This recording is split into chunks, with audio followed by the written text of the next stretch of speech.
based on what you see here and then that one way? I think things are starting to, guys are starting to pick up what we're doing, and I feel we're better in practice 5 than we were in practice 1.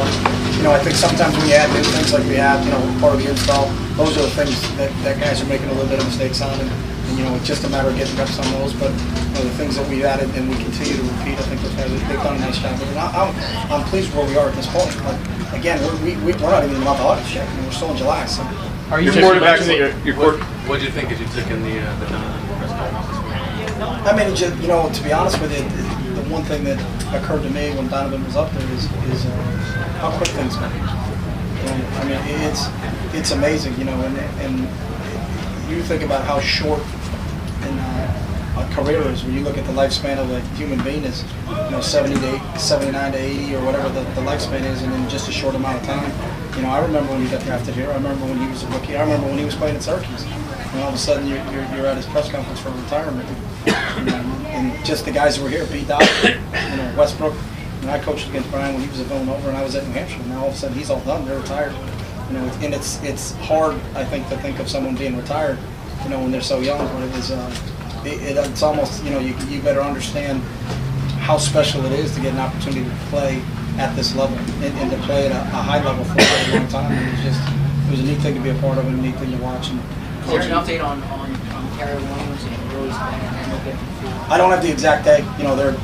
They're working at it and they're going through rehab and with those guys. I think Regis is getting better. He was in a boot, or not a boot. I think he was on crutches for but he's moving around a little bit more. So we're just trying to get those guys back to where they get cleared by the dudes and medical staff and get them out there. But hopefully we'll listen.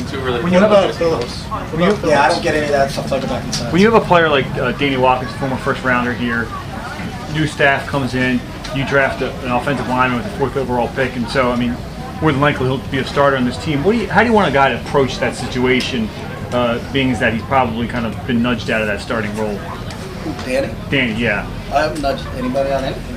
Well, but if he's a number 4 overall, I'm not saying he's going to start, but it's definitely one guy that he has to kind of leapfrog now. Nah, I just think with everything, Jeff, we've told everybody that your resume is what you show us right now. So line up. If you came and you were picked at some point in time, that gives you no more precedent over someone else that was an undrafted free agent. The best guys are going to get on the field, and it's been our mantra with everybody at every position. So you got to go out and earn it. And are we excited about Lane, and why did we select him at 4? We were really excited about him. But he's got to still go out here every single day and practice and prove our excitement right, so to speak. And it's the same thing with Danny, is that everybody came in here, and I think one of the things they appreciate from all of us is you'll have a clean slate. You get to show us every single day, what you can do and where you belong in this thing. And ever since I've coached, and I've heard this a long time ago, it's not my thing, but I don't set the depth chart, you guys do. And you do it every single day you go out on the field. You do it every single day you're in a meeting. You do it every single day that you're investing in yourself to show us what you can do. And then they understand that. By the end of the day, you could ask them, you got the depth chart. They know. They'll know who the 5 best offensive linemen are. Chip, Two more questions, guys. Is it easier to prepare a pro team than a college team like you've been doing because you have the actual games to watch at game speed where you didn't have that at Oregon?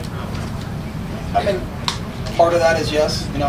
You go into college games, especially with some freshmen or redshirt freshmen that had never been in a game before. So you never saw them under that setting. And no matter what you can manufacture on a practice field, it's totally different. I think there were a few of our guys that were, just yesterday when we practiced in the stadium. When you come out and all of a sudden there's 30,000 people out there, which was a great experience. I'm glad we did it. It's almost like we got a chance to kind of go through that once before we go back there for our first preseason game. So that would, when we play the Patriots, it won't be our first time running out onto the field with some fans in the stands. So it was I thought it was good for us, and it is different.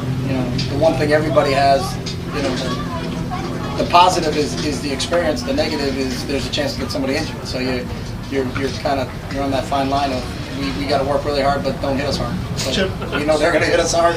We're going to hit them hard, and that's part of the game that I think we all understand. So. Chip, what are your impressions from the safeties so far? It seems like you got pretty good competition going there as well. We do, and I think that's one spot where we really have, a couple of guys that it'll be an interesting battle, and it's, I think Kenny came back healthy, and is in the mix. Kurt's played a lot of football here. David Sims, who they traded for last year from Cleveland, with the addition of Pat.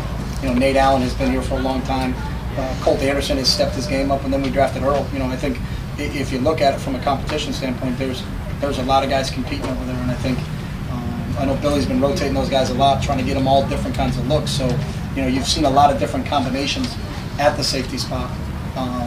Just because I think we feel like we got 6 that are really competing pretty hard back there, so it's a matter of trying to get enough tape on them so you can make some evaluations. But I think that's a spot as we go through this thing and you start to get moving. There's going to be some difficult decisions that have to be made at the safety spot. What are your impressions of Brandon Boykin so far? And is it your preference to keep him in a slot role, or does he have the potential to play outside for you? He's got the potential to play both, and I think that's what we're ideally looking for. Is we need to kind of in our mind figure out exactly who the corners are. But I think he's the one guy that we're using inside at nickel that can do some of those things. Whitley's another guy, and Poyer's third, that we're working through those positions. But Brandon's explosive. I thought he played really, really well yesterday. I haven't seen today's film, but yesterday I thought he did a really nice job in the stadium. And just one of those kind of showed up and he was making a play again, whether it was in special teams or whether it was in the team in 7-on-7 situations. So I'm pleased where he is so far. But like everybody else, tomorrow we got a day off. We've been at this for 5 days. And kind of hit the reset button and then get back out here Wednesday. I'm happy with where we are at this point. Okay, thanks guys. Thanks.